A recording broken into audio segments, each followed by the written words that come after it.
Okay လက်တော့မှာဘာ VPN သုံးရမလဲဆိုတော့ကျွန်တော်ခုလောလောဆယ်သုံးလို့အဆင်ပြေနေတဲ့ software ကတော့ Salt Eater VPN client ပေါ့နော်ဒီ software လေးကိုကျတော့ပုံမှန်ဆိုရင်ဒီ Chrome မှာပဲဝင်ပြီးတော့သူရဲ့ website ထဲကနေ download ရတယ်ပေါ့နော်လောလောလတ်ကျွန်တော်ခုနေတဲ့နေရာမှာက download မရဘူးဗျ VPN ခံမှာပဲအဲ့ဒါကို download ရမယ့်တဘောဖြစ်နေတာပေါ့နော်အဲ့ဆိုတော့ကျွန်တော် down visa ရှိတဲ့အတွက်ကျွန်တော် down visa နဲ့ပဲကျွန်တော်ပြမယ်မိတ်ဆွေတို့က website မှာ direct download ရရင်လည်း down မရဘူးဆိုရင်တော့အခုဗီဒီယိုရဲ့အောက်မှာကျွန်တော် VPN ရဲ့ link လေးကို comment မှတ်ပေးထားမယ်ပေါ့နော်ဆိုတော့အခုဒီဟာလေးကို zip file ဖြည့်မယ်ဖြည့်ပြီးပြီဆိုရင်ထုံးစံတိုင်း folder လေးတစ်ခုထွက်လာမယ်ပေါ့နော်ဒီ folder ထဲကိုဝင်မယ်ဒီထဲမှာ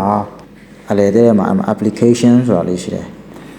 အဲ့ဒါလေးကိုနှစ်ချက်တောက်ပြီးတော့ကျွန်တော်တို့ပုံမှန် software တွေ download လုပ်ပဲ run တော့လိုက်ရုံပဲပေါ့နော်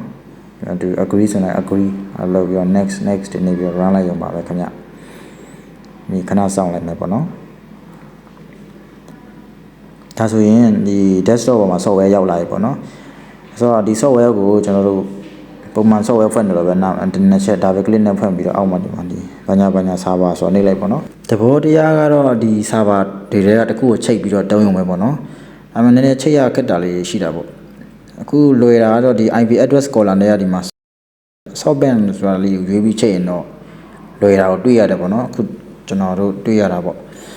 အဲ့ကောင်လေးကချက်ချင်းချိန်တယ်တခြားကောင်တွေကလည်းနည်းနည်းခက်တယ်ပေါ့နော်ဆိုတော့အခုကျွန်တော် Messenger တို့ဒီ Facebook တို့ဒီ website တွေဝင်ကြည့်မယ်ပေါ့နော်ဒါဆိုရင်ရတယ်အကောင့်ဝင်တော့ရုံပဲဒါရ VPN လိုတဲ့ website တွေလေဒါဆိုရင်ဟုတ်ဆိုတော့တခြား VPN လိုတဲ့ website တွေဝင်ရင်လည်းဒါအဆင်ပြေရလေလောလောလတ်မှာကျွန်တော်တို့တုံးတဲ့နေရမို့လို့တခြားတွေလည်းအဆင်ပြေအောင်လို့ share ပေးတာပေါ့နော် Okay အဆင်ပြေကြပါစေအားလုံးပဲတုံးကြည့်ပါ